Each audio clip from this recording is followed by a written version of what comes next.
சென்னை வன்முறையில் பாதிக்கப்பட்ட மீனவர்களுக்கு எதிர்பார்த்ததை விட அதிகமாகவே நிவாரணம் கிடைக்கும் என்று மீன்வளத்துறை அமைச்சர் ஜெயக்குமார் தெரிவித்திருக்கிறார். சென்னை நடுக்குப்பத்தில் வன்முறையால் பாதிக்கப்பட்ட மீன் சந்தை உள்ளிட்ட பகுதிகளை தமிழக மீன்வளத்துறை அமைச்சர் ஜெயக்குமார் நேரில் ஆய்வு செய்தார்.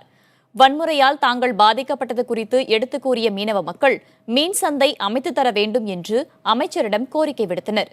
பின்னர் செய்தியாளர்களிடம் பேசிய ஜெயக்குமார், கோரிக்கைகள் பரிசீலிக்கப்பட்டு அவர்கள் எதிர்பார்த்ததை விட அதிகமாக நிவாரணம் வழங்க நடவடிக்கை எடுக்கப்படும் என்று கூறினார்.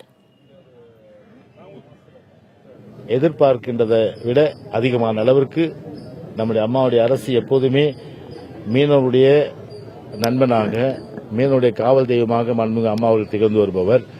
எனவே நிச்சயமாக அவருடைய எதிர்பார்ப்புகளுக்கு ஏற்ற வகையிலே அந்த நிவாரணங்கள் அமைந்திருக்கும். அவர்கள் மீண்டும் தங்களுடைய கடலுக்கு சென்று வாழ்வாதாரத்தை மேற்கொள்வதற்கு வகையாக அரசு எல்லாவித நடவடிக்கையும் எடுக்கும்.